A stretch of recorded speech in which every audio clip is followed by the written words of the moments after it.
Hi everyone, it's me, Josh, and for this week's Select, I've chosen our Tin Pan Alley episode from May 2019.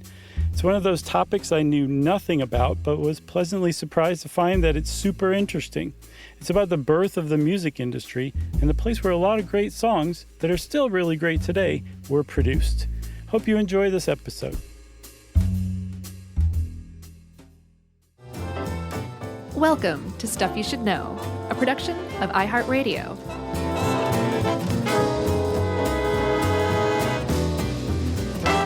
Hey, and welcome to the podcast. I'm Josh Clark, and there's Charles W. Chuck Bryant, and there's Jerry over there, and this is Stuff You Should Know, the Superstar Edition, the old-timey Superstar Edition. Yeah, man, I thought this was super cool. At Tin Pan Alley. Yeah, this is one of those things where I sort of knew what Tin Pan Alley was, and you always have heard that term thrown around, but I never really got it until this episode. Yeah, same here. And it's pretty cool. Like the term Tin Pan Alley, T-I-N, full stop, P-A-N, alley. You forgot a second full stop there. Full stop. I just want to make sure people know it's not one word, like tin pan. Right. It's two words. Right. But that is, linguistically speaking, that's a synecdoche. What? It is. You know what that is, right? I've seen the movie. Man, that movie. Jeez. You're talking about the Charlie Kaufman thing, right? Sure, yeah. Yeah. Yeah, Synecdoche, New York. Yeah, so a synecdoche is, it's when a specific place stands in for a broader term, like Wall Street. Like Wall Street's a real street, but Wall Street also means like the finance industry. Right. Or Hollywood. Hollywood's a real place. Oh, okay. This makes a lot more sense than the Charlie Kaufman movie. Yeah, so Tin Pan Alley is a bunch of things. It was a place, right, and in New York City, which we'll get to in a second, like exactly where. And it was also referred to sort of the beginnings of the music publishing industry and a genre as well. Yep. So it's kind of a lot of things, but it stems from the root of a tin pan, like a tin pan was a cheap piano. Like if you had a really cheap piano, you would say it sounds tin panny. Right, because like that's what the hammer on the piano's hitting is tin pans rather than strings. Yeah, it sounds just like a real tinny tone, like you're beating on a tin pan. So that's where the term originally came from. And depending on who you ask, this area of New York was called Tin Pan Alley because perhaps a journalist first wrote about it. All the sounds coming from the songwriters from these buildings on this one block sounded like Tin Pan Alley. Right. It's no exaggeration to say Tin Pan Alley, specifically this little stretch in New York, like a block or so, maybe less than a block, I think. It's a block. Okay. Was the place where the American popular music industry was born. Yeah, so it's specifically 28th Street between 6th and Broadway, kind of between Chelsea and Kips Bay, a little northwest of like the Flatiron Building. Gotcha. And it's interesting to think that like the beginnings of music distribution wasn't like pre-phonograph and pre-records. There was still music distribution, but it was sheet music. Right. So I think, Chuck, we should get back in the Wayback Machine and go to an indeterminate part of the mid-19th century in the United States. Let's do it.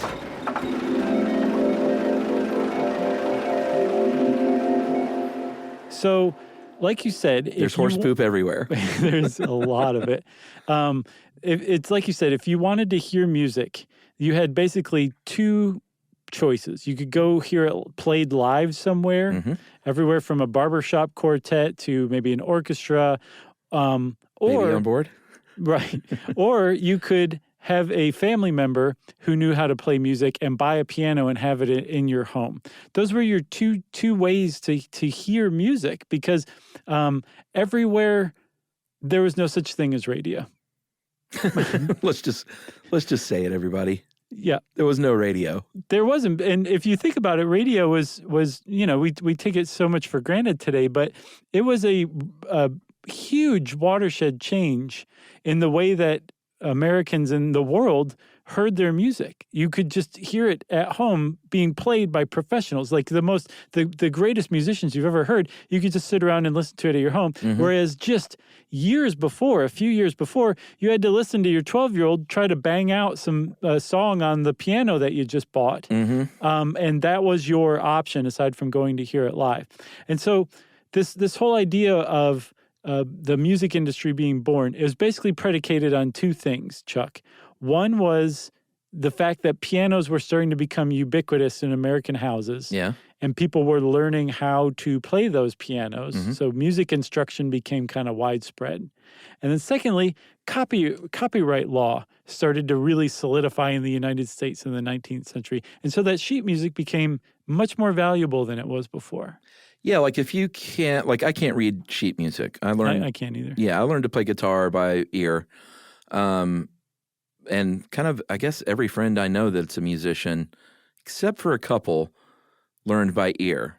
If you came up formally through high school band or something like that, or maybe just private music instruction, then you may be able to read music. But back in the day, if you could not, and still today, if you could not play by ear, the only way to do so was through sheet music. And that was the first commodity in the music business, was literally just selling sheet music to people. Right. So it's hard to wrap your head around now, but that was the commodity. It is hard to wrap your head around, but if you think about sheet music as basically the predecessor to the cassette or the record or the CD or the MP3, it's the exact same thing. It's just to hear it, like that is what you went and bought at the store, and then you came home and played it rather than listening to somebody else playing it. Yeah, and like they sold a lot of them. Like the very first hit that Tin Pan Alley put out, and this was a period, I mean, this was in 1881 when Wait Till the Clouds Roll By was put out. So Tin Pan Alley generally was early 1880s till early 1920s or so. I saw like late 1920s. Was it really? Early? Yeah. Yeah, I guess, you can never say when it was dead. Right. But in 1 month in 1881, they sold 75,000 copies of sheet music to Wait Till the Clouds Roll By. Right. That's amazing. Yeah, because it was a good song, and people wanted to hear the song, so they went and bought the sheet music. Yeah. So that was one thing, right? So there was sheet music. That was how you got this stuff out. But even before Wait Till the Clouds Roll By, which it seems like was probably America's first #1 smash hit. Yeah. Pop music.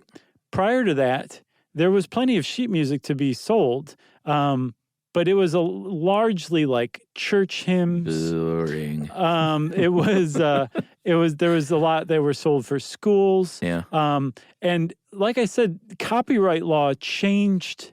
It allowed Tin Pan Alley to develop, and it did so in two ways. One, it like the court started taking copyrights for music seriously in the second half of the 19th century.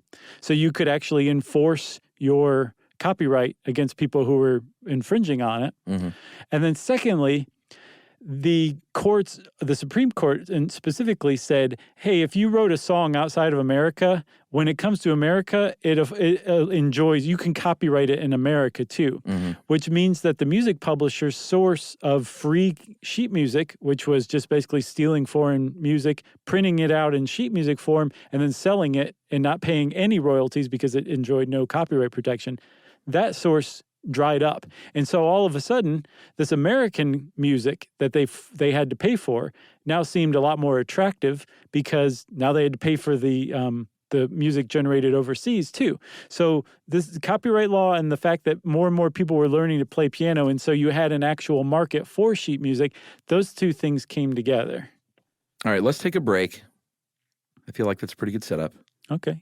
And we'll come back and talk a little bit about who these music publishers were and how they went about their work early on in the Tin Pan Alley era, right after this.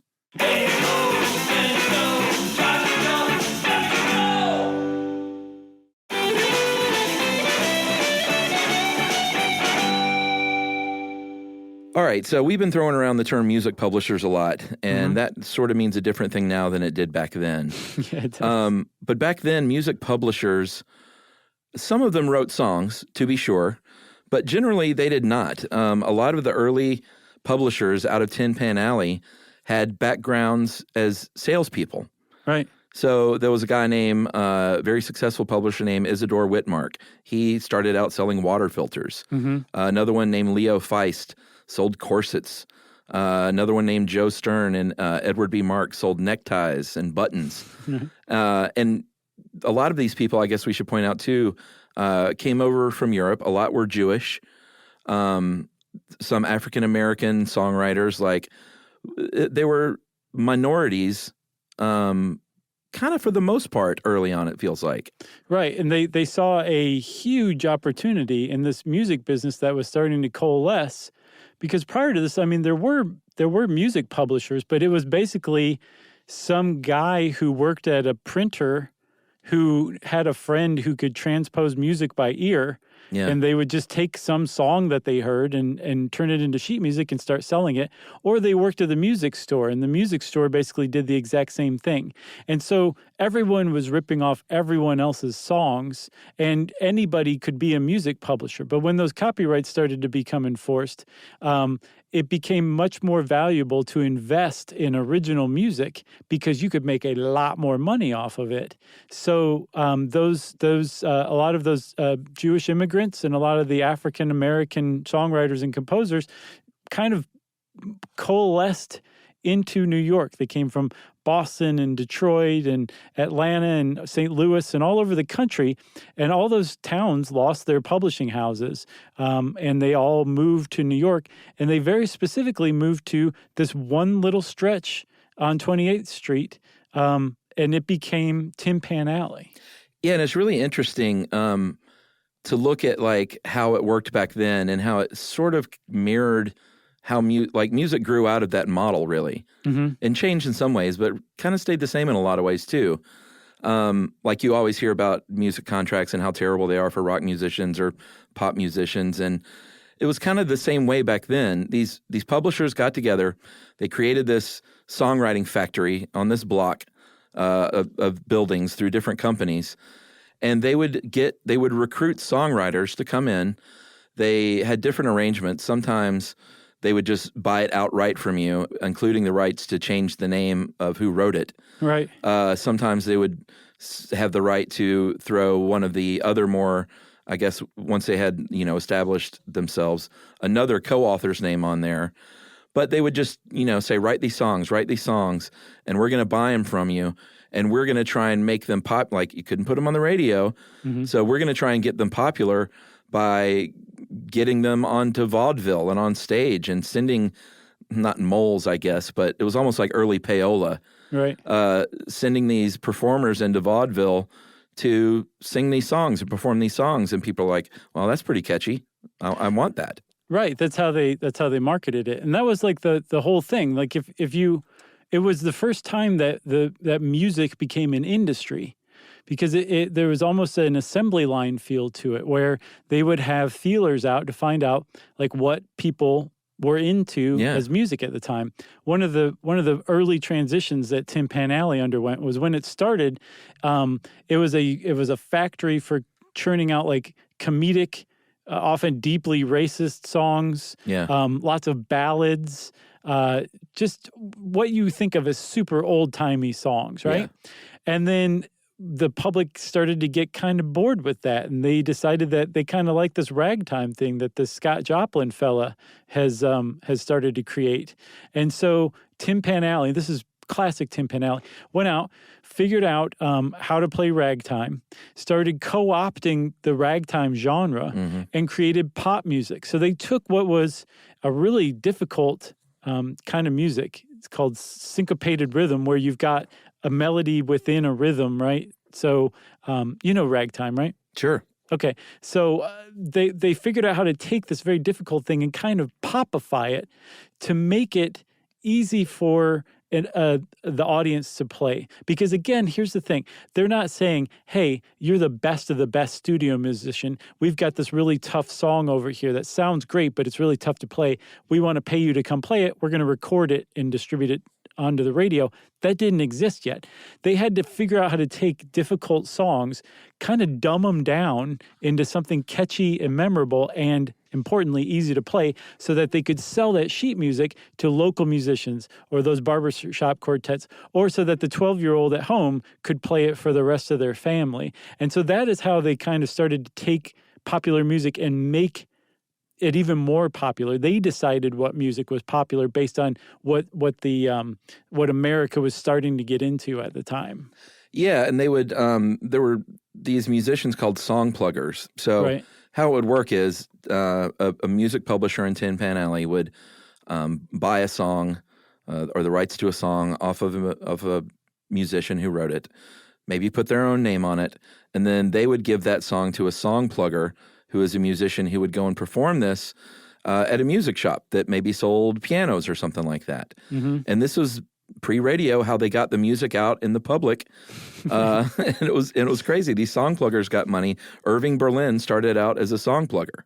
Right. And so it's kind of like if you know how you go to a grocery store on a Saturday and they'll be sitting there giving out samples of something? Sure. And you'll say, oh, this cheese with this cracker tastes really good. I'm going to go buy this cheese and these crackers. This is the exact same thing, except you would say, oh, this song sounds really good. I'm going to buy the sheet music. That's what music pluggers were for. That's how they got the word out. That's how they advertised the music, was to play them. And then another way to do it, Chuck, is like you were saying, they would set vaudeville shows up or musical reviews or Broadway shows, whatever, with these popular songs and these songwriters to help get them out that way too, so that audiences would go hear these things. So you could hear them in the music shop, you could hear them at the theater, you might hear them. Well, that's basically it. Is the theater and the music shop were the two main venues, unless I'm forgetting one. Yeah, and that was the plugging, but there was also booming. So, yeah, like I said, you had Irving Berlin and like George Gershwin started out as a song plugger. Al Sherman started out as a song plugger. But if you wanted to be more aggressive than that even, you would do something called booming, which is you would buy like 25 tickets to a show. Mm-hmm. You would have the plugger up there playing the song, and then those 25 people were plants basically that already knew the song that would sing along to it. And then everyone, the only thing better than hearing a great song for the first time in, 1910 in New York City is hearing 25 people around you singing it and you're thinking, how have I been missing out on this thing? Right. And that may be the first time it was ever performed in public. That's awesome. And it was all just kind of a big scam. It was. It's hilarious, though, that's how you just look around and suddenly be overcome with FOMO. So you'd be into this new song and run out and buy the sheet music, I guess. Early FOMO. So there was this process to all this. And like you said, like you could be a no-name composer who would show up at Tin Pan Alley with the song that you're trying to sell. And if it was good, the publisher might buy it. But like you said, you would get some sort of terrible contract, or they would buy it outright, take your name off of the composition and put their own name on there.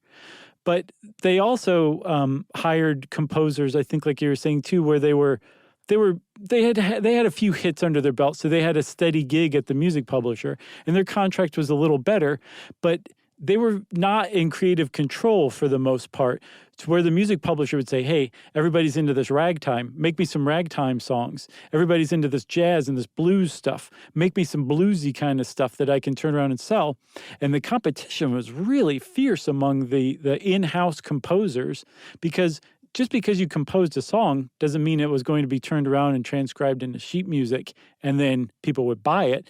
Like you had to basically audition your song to see whether it made it to the next level. And so in Tin Pan Alley, and this is where it got its name, there would be, no-name composers, house composers, vaudeville acts, all running around playing music from these open windows because there wasn't air conditioning back then. And so at any given time, you'd walk down Tin Pan Alley and there'd be a dozen or scores of different songs all being played on these pianos, streaming out of the windows onto the street at the same time. And that's where that reporter, Monroe Rosenfeld, came up with the idea of Tin Pan Alley. He said when he was walking down the street, he was kind of describing what that was like. He said it sounded like, a bunch of tin pans being struck at once. Yeah, and this whole area of New York, this one block, just really became like a creative well. There were vaudeville theaters. There were play theaters. Like, it was sort of the earliest incarnation of the theater district before it moved toward Times Square. And then other parts of the entertainment industry obviously are drawn to that area. Variety magazine, that's where it first popped up on that block when it was called The Clipper. The William Morris Talent Agency had an office on that block. Yeah. And it was just sort of the, after I think Boston, Chicago, Cincinnati, and I think one other city kind of were the early seats of the early music industry. It all roundly landed in New York, and just such a creative area and era. It's so neat to think about, too, because that's happened in places before where if you take a bunch of creative people and jam them into a small area, just amazing stuff happens. Like, you can do something as big as birth a genre of music, or like pop music, which is like an umbrella. It's not even a genre. There's genres underneath pop music, where something that big can happen when you get that many creative people together in one place. Should we take another break? Sure. All right, let's take another break, and we'll talk about some of these songs, these composers, and the Great American Songbook right after this.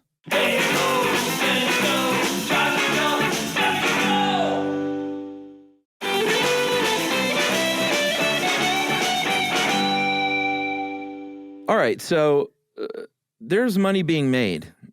Yeah, tad. A lot of money, even for early on. I mean, I can't imagine what sheet music costs, but they were selling so much of it. It added up. Irving Berlin, I mean, he went on to start his own music publishing business, but early on when he was just pumping out tunes, in 1917, he made about $100,000 a year in royalties. Yeah, that's $1917 too, right? Yeah, and these songs, like, these are some standards. It's what's known as the Standard American Songbook. Just like, it's an unofficial designation, but they're considered to be like the classics of the early 20th century. Like, I mean, we all still know these songs. Stuff like Ain't She Sweet? I don't know that one. Ain't she sweet? I'm walking down the street. What? You don't know that song? No, that one I've not heard. Oh, boy. Do you know Babyface? Yes. Got the cutest little baby face? Yes, I love that song. It makes me smile every time. By the Light of the Silvery Moon, Give My Regards to Broadway. Sure. Happy Days Are Here Again. Over There, a lot of this had to do with like early wartime stuff. Right. Sweet Georgia Brown, Take Me Out to the Ball Game. Yeah, and that in particular, we got to say, that was written by two guys, Jack Norworth and Albert von Tilzer. Yeah. And they'd never seen a ball game before. No. Well, maybe that's what they were saying. But the original lyric was please. Take me out to the ball game because I've never been. Right, exactly. And they changed that line. But that was so Tin Pan Alley, like where it's like everybody's into baseball right now, so let's make a song about baseball. You too. We've never seen a baseball game. Doesn't matter. Make me a song. And that's how Take Me Out to the Ball Game was formed. Yeah, and I think under one of the, like you said earlier, some of the earliest work were like kind of humorous comedy songs. One that still stands out today, I believe, from that genre is Yes, We Have No Bananas. Right. Which I always thought was kind of funny when I was a kid. It's a little funny. And I guess I still do, if I'm being honest. There was also, you can go down this line and there's some pretty substantial songs that were written during this time. And not all of them were standalone. A lot of them, like I said earlier, were created for musical reviews. Yeah. America the Beautiful was written by Irving Berlin for a musical review called Yip Yip Yap Hank, which no one has heard of. No one knows that anymore. But it was meant to be performed and produced by soldiers. It had an 8-show run. But the song, obviously, America the Beautiful, has survived long beyond that because it became an American standard. So like these vehicles that were built around to kind of get the song out there to the public faded away, but the songs themselves have stood the test of time. Yeah, absolutely. I think he pulled it from that production. Or was it in the original production, or did he pull it? I think it was in the original one. Well, he eventually pulled it out of the production then because he thought it was too sentimental. And then that song went on to be the one that everyone remembers. Yeah, you're right. I'm amazing. sorry it didn't show up in there. But you also said, so you mentioned Irving Berlin forming his own publishing house.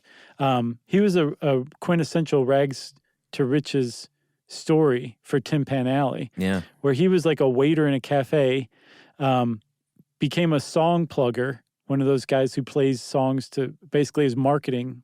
Couldn't read sheet music, knew everything by ear.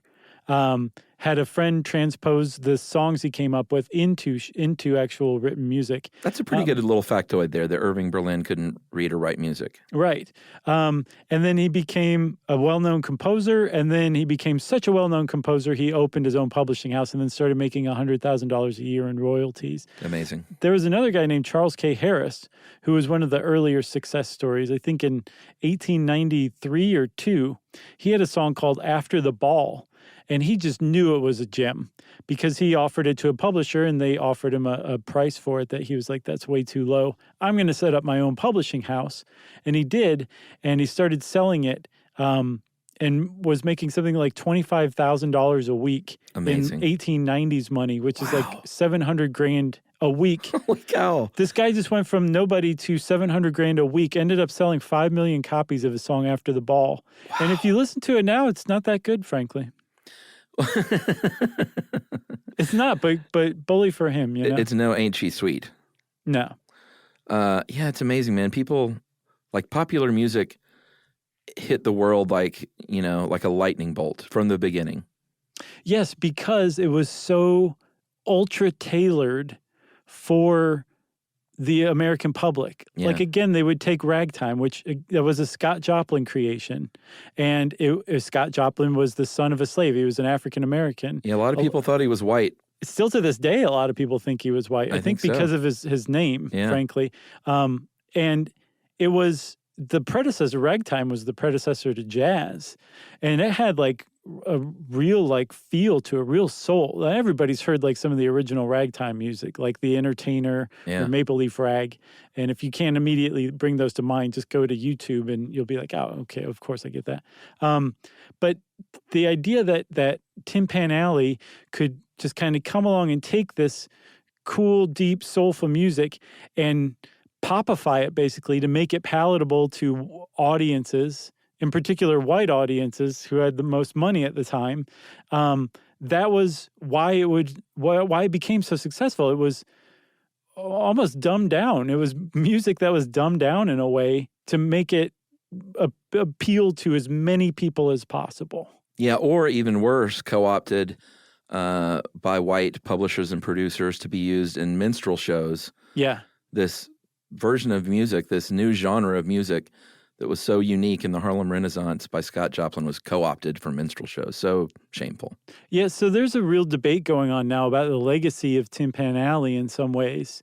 And some people point to it and say, look, these guys were churning out the most eye-poppingly racist songs that America has ever come up with. Yeah, some to be sure. They were selling them to the masses, and in doing this, because this was the origin of popular music, they were really effectively perpetuating racial stereotypes and embedding them more than they ever had been before, because mass audiences were being reached like they were with this early sheet music. And so in this respect, the Tin Pan Alley doesn't deserve to be revered or respected. Or designated as a historical landmark is the real fight. Yeah, that's like as recently as like late last month, I believe, Chuck, there was a landmark commission, city landmark commission meeting where this was being debated, right? Well, yeah, and so like you said, some people were saying that on one hand, other people are saying, yeah, but so many of these were Jewish immigrants, an ethnic minority. So many of them were African-American songwriters. And Tin Pan Alley was also the home to the first Black-owned and operated music publishing business in the country. Yeah, some people are saying, look, yes, it was taken and co-opted to be popular, but so were operettas and ballads. Like, that's just what they did. It wasn't meant to be offensive to African Americans. And as a matter of fact, it was basically these Jewish immigrants saying, I kind of identify with your plight. I want to preserve and celebrate this and expose this music to as many people as possible. And that some people pointed this process in Tin Pan Alley as the way that the African-American arts became exposed to the larger population of America at the time. Yeah, it's pretty interesting. Yeah, so that debate's going on, and that's where the idea of whether or not this area should be designated as an historic landmark is falling, right?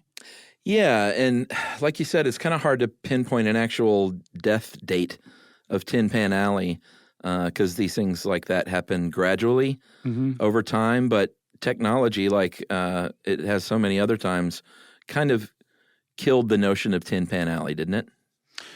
Well, that's a really good point, right? Like with the radio? It was the radio. Radio killed the old-timey sheet music star. And then video killed the radio star. Right, exactly. So, again, you didn't need to make sheet music any longer, or you certainly didn't have to learn to play sheet music at home if you wanted to enjoy music, if you could just buy a radio. Yeah, people quit buying pianos, and it's kind of sad. It is sad. It would be nice if everybody was walking around and knew how to play a piano. Like hotel lounges would be a lot more interesting, right? Yeah. But once the radio came along, everybody said, so long, sheet music. I hated you all along, but you were my only option. Now I can listen to like Benny Goodman and all of these other cats who are super hip and really good at what they're doing. And I want to listen to their music. And not only did technology kill Tin Pan Alley and this sheet music publishing industry, but it also changed the genre a little bit. It kind of skewed it more into swing and big some band. of this, big band. Some of the stuff that came out of the 30s onward, or that was really kind of where that transition went. Yeah, have you ever been somewhere where they have a public piano and seen someone just walk by and sit down and blow minds? Didn't you see Greg Allman do that? Oh my God, no. If you know someone who saw that, please try and remember who it was, because I need to hear that story. I'll try to remember. I can't remember who it was. That's pretty amazing. Okay. I don't think I'm making this up. Let me go back through my specific mental Rolodex. But have you ever seen that? Sure. Just like not Greg Allman, but I've just seen your regular average person sit down at a piano and like wow someone. New York does this from time to time. They'll have them on a sidewalk or in a park or something. And in Atlanta, they have one over in Atlantic Station. I've seen people do it there. And it's always just really cool. And that makes me miss the fact that piano, like a lot more people used to learn piano than they do now, I think. I would love to know how to play the piano. Me too. I say it all the time. For that very reason, because I'd love to be able to sit down and just play. I want to be that guy so bad. Right. Someday, Chuck, it's not too late. I remember the first time I saw it was at a student council retreat in high school.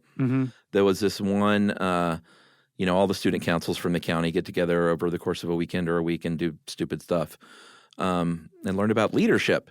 But there's always like this one guy on student council at another school where you're like, man, he doesn't seem like a student council type. He seems like he's 30. And this guy did.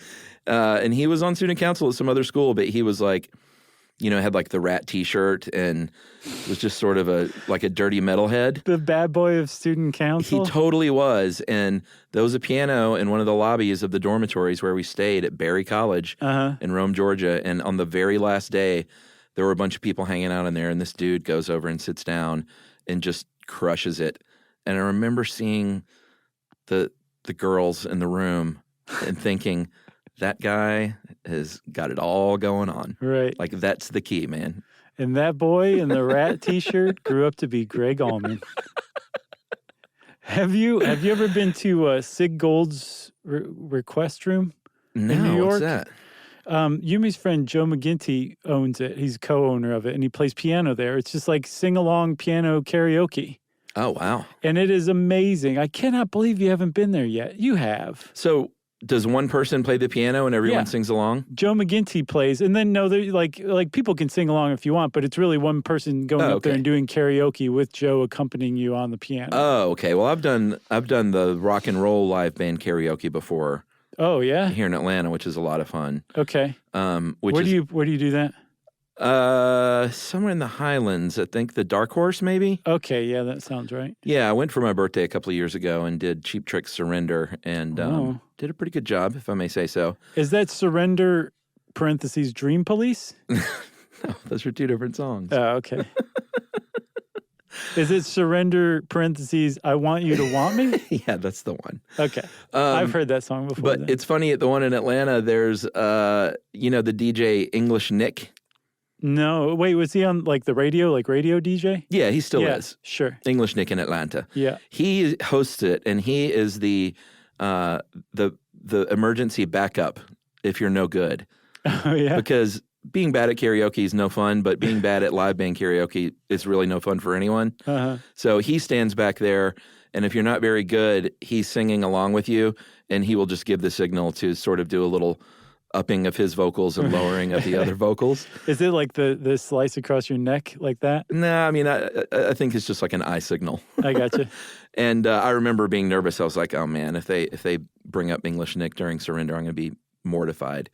But they didn't. And afterward, he gave me a nod like, good job, buddy. Oh, you got the nod from English Nick. Yeah, it means a lot. I have the opposite story. Oh, what happened? I went to Claremont Lounge to do karaoke years back. Okay. Chose to do Darling Nikki. Oh, interesting. In the middle, the karaoke DJ breaks in and goes, it's like William Shatner singing, isn't it, everybody? Oh, my God. Yumi was there supporting, dancing, but really just hanging on by her fingernails, you know? You got stopped and insulted mid-song? Mid-song, but I finished, buddy. Good. Yeah, I finished. I would literally pay $100 to have seen that. I wager that it would have been worth $250. Okay. It was pretty bad. Do we have anything else on Tin Pan Alley? I forgot what we were talking about, Chuck. Well, we're not going to get into it here. We should do a full show on ASCAP, though. Yeah, because yet another thing that Irving Berlin did was create ASCAP, the American Society of Composers and Performers, right? I think producers. Producers, okay. Yeah. Man, I didn't even have it in front of me. But they basically protect and register copyrights for artists. Yeah, it's gotten so convoluted, too, these days. Yeah. Yeah, I think it definitely deserves its own thing. But that was another thing that was born out of Tin Pan Alley. Yeah, and you know what? I am living in the future now because I have a turntable now, finally, again, after many, many years of not having one, that I can play wirelessly throughout all the speakers in my home. Oh, wow. Isn't that amazing? That is the future for sure. That you can actually do that. And it sounds great. And now I just went to the record store for the first time in a long time yesterday and bought 13 records. I traded in probably 500 CDs to get 13 records. Oh, no. He was like, I'll give you $130 for the lot. And I was like, fine. Fine, just get these stupid 90 CDs away from me. No, they were great, but it was just, I felt like I should pay him to take all these off my hands. Did you still have the jewel cases? Oh, yeah, they were all they were worth something, though. jeweled up. And so, yeah, I bought records for the first time, and I'm going to make that when we go on tour now and when I travel, I'm going to make it a point to go into local record stores again. I think that's a great idea. I really, really had a good time thumbing through records. It was a lot of fun. I'll go with you. Text me. Yeah, let's do it. Okay. I think that's it for Tin Pan Alley. R.I.P. Tin Pan Alley, depending on your viewpoint, I guess. Yeah, there needs to be I know there was a movie in the 40s called Tin Pan Alley, but someone should do a really good look at the early burgeoning movie industry. Almost. Oh, boy. Music industry. There you go. About Tin Pan Alley. That'd be great. Oh, yeah, that would be great. There's so many characters involved. Just put Hugh Jackman and a Sharknado in it. Yep. And we're all good. And by the way, you got called out for bringing back bread. I did. I said in some episode that, I think the Diving Bell episode, that we should bring bread back. And I guess that's what the kids all say now. I didn't realize that, but at least 10 people emailed and said, yeah, millennials are talking about getting that bread. Yep. It's like, they are? I guess so. I like to think that I had absolutely nothing to do with that. No, I bet you were the seed. Do you think so? You never know, man. That'd be cool. Before we go, though, Chuck, I do have one more thing. What's that? I have to give a shout out to what I consider the greatest song to come out of Tin Pan Alley. And I believe it was an Irving Berlin song. Yeah, it was. Let's Have Another Cup of Coffee. Have you heard that song? Oh, we used that for something, didn't we? I don't remember. We probably did because it's prominent in one of my favorite movies of all time, Paper Moon. It was a great song. I love that song so much. If you haven't ever heard that song, go listen to it because it's one of the most just blindly optimistic songs of all time. And it's about coffee. Yep, and pie. Okay, now that's it. Now I've got nothing else. If you want to know more about Tin Pan Alley, you can go read up on it and maybe follow whether it's going to get designated as an historic landmark or not. We'll find out. In the meantime, it's time for listener mail. So this is just a very sweet email from someone. Hey guys, I'm sure you receive emails like this all the time, but I would be remiss if I didn't thank you for all the wonderful work you do. I've had a really tough time with mental illness, and there have been a lot of nights your wonderful podcast staved off panic attacks or worse. Wow. Thank you for keeping me calm and educated, and thank you for making me feel safe, even in perilous circumstances. Thank you for giving me something to talk about when my depression has kept me in a fog. Without your massive backlog and seemingly endless supply of fresh, fascinating subjects, I surely would be lost. Spent some time researching, and I can truly appreciate just how much time and energy go into becoming familiar enough with something to explain it as succinctly as you guys do. You're superheroes and rock stars. From the bottom of my heart, thank you for the wonderful work you do. You've truly saved me. Kindest and warmest regards, Georgia. That is really lovely, Georgia. If we're ever in a town near you, you are guest listed. Yes. Wow, Chuck, I think that was a really good idea. Thanks a lot, Georgia. That was a very sweet email. We appreciate it. We're glad we could help in some small measure. Thank you very much for the kudos. If you want to send us kudos, we love that kind of thing. Including kudos, the candy bar.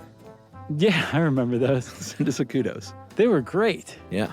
Actually, I don't know if somebody sent us one, if it would still be so great. Are they not around? No, I think like they would have been manufactured in 1986 or something like that. I don't keep up with the candy bar scene. That's what I'm saying. They're not around anymore. Yeah, no, I know. Okay. So, wow, that was a little sidetrack on kudos, wasn't it? Yes. If you want to get in touch with us, you can go on to stuffyoushouldknow.com and find all of our social links there. And you can also send us an email to stuffpodcast@iHeartRadio.com. Stuff You Should Know is a production of iHeartRadio. For more podcasts from iHeartRadio, visit the iHeartRadio app, Apple Podcasts, or wherever you listen to your favorite shows.